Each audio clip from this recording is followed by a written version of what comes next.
Time for lesson 3-6, one of the last two lessons of the chapter, and this is about solving compound inequalities. This is not going to match up real well with what's in your notes because I made my own PowerPoint for this. I don't really like the way the book goes through it so much, so we'll try our best to fit things in, but don't worry if there's stuff that's left blank on your know-it notes. Just be sure to get down the things that I'm talking about in the video here. First off, definitions. There isn't a spot for simple inequalities. You should know what those are already. It's just something like x is less than 2. Compound inequality, you do need to write this down on your know-it notes, page 41.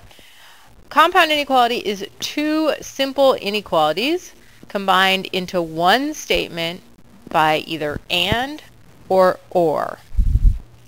So the and one, it could be written out like this, like x is greater than 2 and x is less than 10, although it's often written out more like this, where the x is shown between 2 and 10, or same thing, but with or in between. X is less than 2 or x is greater than 10. And those ones cannot be combined into one fancy looking inequality.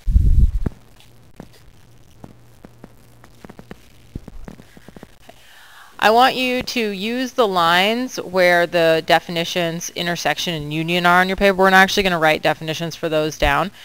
We'll talk a little bit about them in class, but we're not going to go so much into using those words. So use those lines. Use them to make 3 number lines, just like you see at the bottom of the page here, one on top of another, and out from -4 to +4 is good. Go ahead and stop the video for a second so you can get those drawn.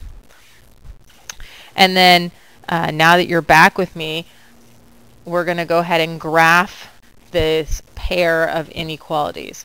So on the first line, we're going to graph x is greater than -3. So doing it along with me on your line, right? Here we have x is greater than -3. So open dot on -3, an arrow to the right.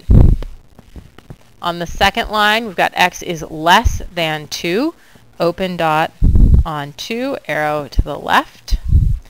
And then on the third line, we're going to graph the combination of those two inequalities.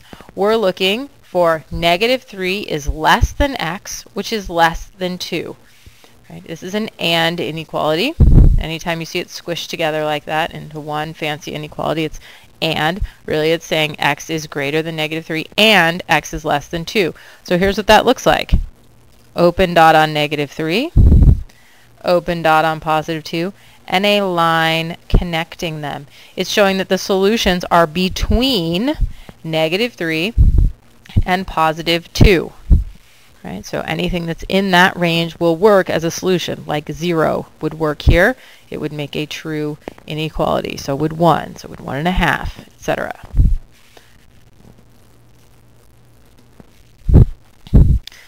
Whoa, way too many slides. Draw another 3 lines just like the last set. Go ahead and pause the video so you can do that. And you can also pause while you try it out for this one, drawing it on your own if you'd like. Now that you're back with me and you have your lines drawn, we're going to graph x is less than or equal to -2. So that's a solid dot on -2, arrow to the left. And on the second line, you're going to graph x is greater than or equal to +1. So solid dot, arrow to the right. And now we're going to graph the combination of these two. This is an or inequality. And on or inequalities, the two arrows usually immediately go off in opposite directions. It's not connecting the dots. It's heading off in opposite directions. So really the combination just looks like the two of them graphed onto one single graph. Right? Now, or means that only one or the other is going to be true at any one point in time, but both don't need to be true, right? Just one or the other. So if you picked 4, it would make x is greater than 1 true, and it doesn't matter that it doesn't make x is less than or equal to -2 true, right? That's what or means, one or the other, but not both.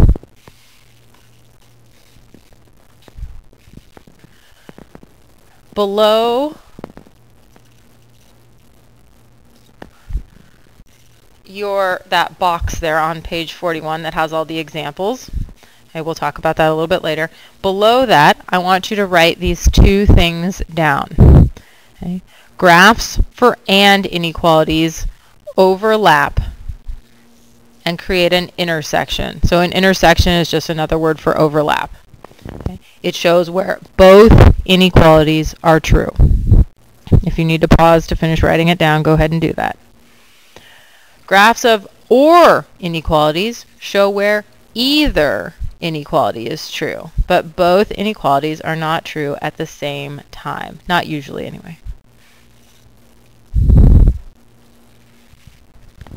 Once you have that written down, we're going to move to the next thing. If you need more time, pause it.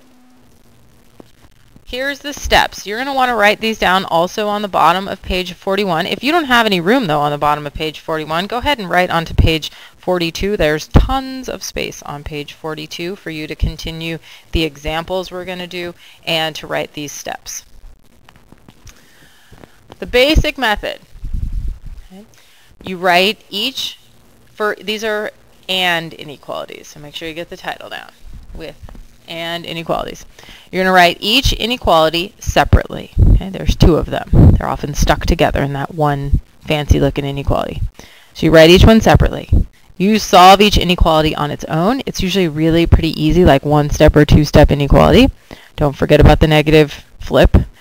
Okay. And then you graph each inequality lightly above the number line. Just draw one number line, graph each of it lightly, and then graph the intersection, the overlap, on the number line. Now we're going to do an example with this in just a moment, so if you're feeling a little lost, just hang on. Some of you will also figure out a nifty little advanced method where you don't have to write everything separately. If you figure that out on your own, great. Maybe we'll talk about it a little bit more when we go through the lesson in class. If you didn't get a chance to write all these down, pause it and then join me on the next slide. Here's our first example. Let's work through this one together, and then the next one you can pause it and try it on your own. So the first step was to write each inequality separately. So we have 6 is less than n plus 4. And put the right word in between so you don't forget. N plus 4 is less than or equal to 12. And then we just solve each of them, right? So this means n is less than or equal to 8 because we subtracted 4 from each side. We still subtract 4 from each side, so 2 is less than n. Okay? You can write the answer like that, spread out with the word and in between. You have to have the word there. Or you can squish it back together and write 2 is less than n, which is less than or equal to 8. And then we're going to go ahead and graph it. So lightly, I'm going to use green, and I'll use a different color for my final graph. I've got n is greater than 2, so there's that one. And n is less than or equal to 8. Looks like this. Okay. And then the overlap is what I want to show on my graph, and I don't have any arrows then.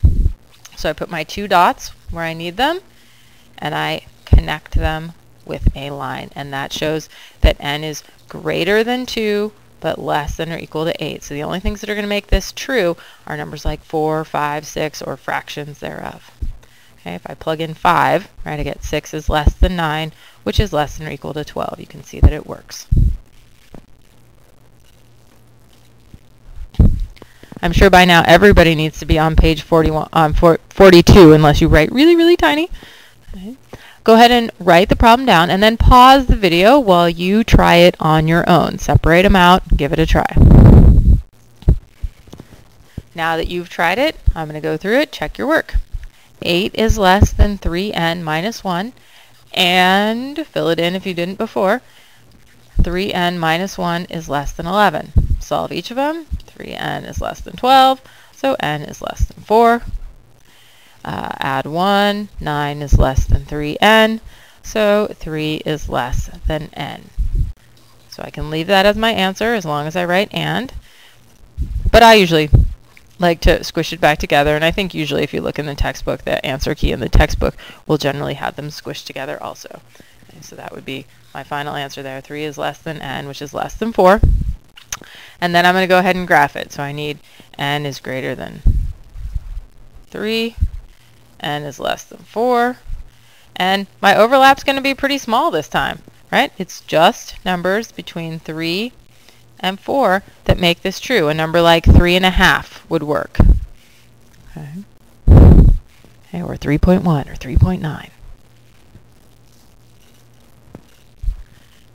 Now let's try some ones with or. So you're going to write the steps down, right? This is inequalities with or in between.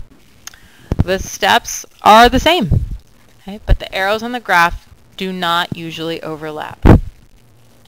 Your final answer will always be two simple inequalities with the word or in it. You can't write one inequality the way you can with and ones because it won't be true. X isn't between the two numbers, so you can't just put it there. Okay, so just remember you have to write it out. Whoa! Crazy computer today. Hold on. Example 4, example 3. Write the problem down. 4x is less than or equal to 20, or 3x is greater than 21. Notice you don't really have to split it apart. It's already split apart, so you just solve each of them. Easy cheesy. Right? 20 divided by 4 is 5. Right? 21 divided by 3 is 7. Put the word or back in. That's the answer. X is less than or equal to 5, or x is greater than 7. And then you don't really need a practice graph on these because you're just graphing both dots and drawing their arrows in opposite directions. So x is less than 5, or x is greater than 7, open dot. Okay. And we're not looking for both of these to be true at the same time. So if our number that we picked to check our solution was 8, it would only work in the 3x is greater than 21 inequality, and that's fine. We only need one inequality or the other one to be true, not both. Last thing here is, oh, well, I put the answer down already. That was nice of me, was to write the compound inequalities shown by the graph. I want to make sure you know how to do this. So just pretend you're not seeing what's at the bottom of the screen. And if you were just looking at the graph, you would be seeing that x has to be greater than or equal to -2. Right? And you notice that x has to be less than or equal to 3. Right? And the lines in between them. Anytime the lines in between, you know you're going to get an and that's what we've got there. And then you can go ahead and squish it together if you like. I know it's all new, but it actually isn't super complicated as long as you're paying attention. If there's anything you missed, go back and double check it. If you have any questions, now's a really good time to write them down. As for things on the know-it notes, I think it's a really good idea to go back and practice by making the little graphs for the boxes on 41 and writing the algebra. So the algebra, like for the first one, x is greater than 2. You just write it in algebra like this. X is greater than 2, right? And less than 6. You can write it in words like this, or then you can maybe go back and figure out how to put it into one inequality and then graph it. It's good practice. It'll take you 2 minutes to finish those. Don't worry about the get organized part with the Venn diagram. You can leave that blank. That's it for today, guys. Hope you had fun.